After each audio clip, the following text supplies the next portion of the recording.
അന്നേരം വിളിച്ച് ഉപകാരം ചെയ്തതാണ്. അതിനുള്ള എല്ലാ റെസ്പെക്റ്റും ഞാൻ സാറിന് തരും. ഞാൻ സാറിന്റെ വീട്ടിൽ കൊണ്ടുവന്ന് ഈ മയ്യം തന്നിട്ട് പോകണമെന്ന് ആദ്യം കരുതി. എന്റെ സഹോദര തുല്യനാ. എന്നോട് പറഞ്ഞു അങ്ങനെ കാണിക്കരുതെന്ന് പറഞ്ഞ് സാറ് നിനക്ക് ഉപകാരം ചെയ്ത ആളാണെന്ന് പറഞ്ഞതിന്റെ പേരില്ല, ഷാഫിക്ക പറഞ്ഞതിന്റെ പേരില്ല ഞാൻ എന്താ കാഞ്ഞത് സാറിന്റെ വീട്ടിലോട്ട് വരാഞ്ഞത്. ഗതികേട് കൊണ്ട് ഞാൻ എന്റെ സ്റ്റേറ്റ്മെന്റ് അറിയിക്കാൻ ഈ വന്നിരിക്കുക. ഞാൻ ഗതികെട്ടവനാണ്, എല്ലാ അർത്ഥത്തിലും ഗതികെട്ടവനാണ്. ഞാൻ അഭിമാനിയായിട്ട് ജീവിക്കാൻ ശ്രമിച്ച ആളാ. തട്ടിപ്പെട്ട ജോലി എന്നോട് ചെയ്യരുതെന്ന് വരെ പറഞ്ഞിട്ട് പോലും ഞാൻ എങ്ങനെയെങ്കിലും ഉരുട്ടിപ്പിടിച്ച് എന്റെ വാപ്പായും ഉമ്മായും ഭാര്യയും മക്കളെയും നോക്കി മര്യാദക്ക് ജീവിച്ചു പോകുന്ന ആളാ. ഹോസ്പിറ്റലിൽ പലപ്പോഴും വന്ന് ആർക്കെങ്കിലും എന്തെങ്കിലും ചെയ്യാൻ പറ്റുമെങ്കിൽ ചെയ്തിട്ട് പോകുന്ന ആളാ. എന്റെ ഉമ്മായ ഈ കിടക്കുന്ന ഇവരുടെ അനാസ്ഥയും അവഗണനയും കൊണ്ടാണ് ഈ കിടക്കുന്നത്. ഇത് അറിയിക്കാനാണ് ഞാൻ ഇവിടെ വന്നത്. സാർ എനിക്ക് വേണ്ടിയിട്ട് ഇവിടെ വിളിച്ച്, സാർ ഓർക്കുന്നുണ്ടോ നട്ടലൂത്തി പരിശോധിക്കാൻ പറഞ്ഞത്? PG വന്നിട്ട് ചോദിച്ചത് ഏത് സൂപ്രണ്ടെന്ന്. സാറിന് പോലും ബഹുമാനം ഇവിടെ കിട്ടത്തില്ലെങ്കിൽ ഈ സാധാരണക്കാരെ ഞാൻ എന്താ ചെയ്യുന്നത്? എന്നെ പെറ്റുപോറ്റിയ ഉമ്മായി കിടക്കുന്ന വളരെ റഫായിട്ട് പെരുമാറുന്നത്, അതിലൊരു നടപടി ഉണ്ടാവണം.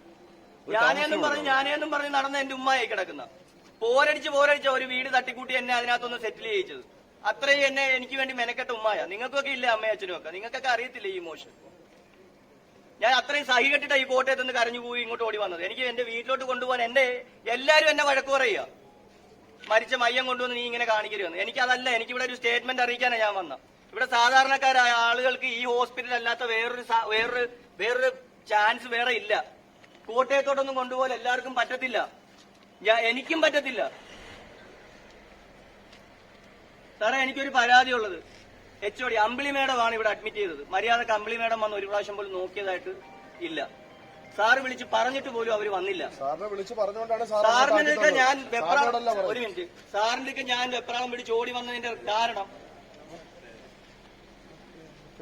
എന്റെ പേര് നിയാസ് പറഞ്ഞനുസരിച്ച് ഞാൻ ചെയ്തില്ലേ? സാറ് വിളിച്ചു അല്ല സാറ് അല്ല ഒരു മിനിറ്റ് ഞാനൊന്ന് പറയൂ, ഓവർടേക്ക് ചെയ്ത് പറയുന്നതല്ല. സാറ് ചെയ്തു എന്ന് പറഞ്ഞാല് ഞാൻ അവിടെ വന്ന് സാറിനോട് പറഞ്ഞു, സാർ ഇവിടെ വിളിച്ചു പറഞ്ഞു, പക്ഷെ അതിവിടെ നടന്നില്ല. ഞാനിപ്പോ പറയുന്നത് ഇങ്ങനെ നടക്കാതിരുന്നാൽ ഈ അധ്യായത്തിൽ എനിക്കൊരു പരാതി റിപ്പോർട്ട് ചെയ്യാൻ വേറൊരു ഓപ്ഷൻ ഇല്ല. സാറ് പറഞ്ഞില്ല നട്ടലൂത്തി പരിശോധിക്കാൻ, നട്ടലൂത്തി പരിശോധിച്ചില്ല. ഇന്നാണ് സാറ് മിനിഞ്ഞാന്ന് പറഞ്ഞ കാര്യം പറഞ്ഞനുസരിച്ച് ഞാൻ ICU ബെഡ് അറേഞ്ച് ചെയ്തു.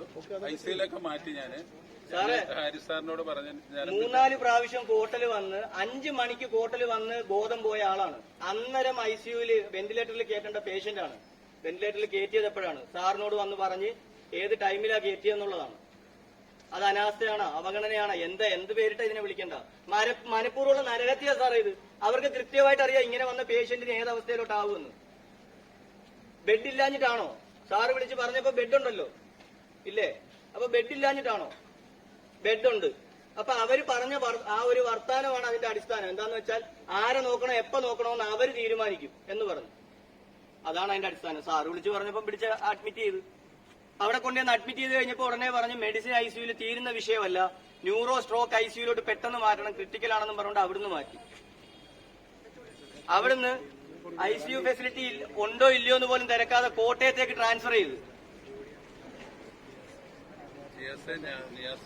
സാർ എന്താ പറയാ? ഞാനിപ്പോ എന്ത് ചെയ്യണം? പോട്ടെ, ഞാൻ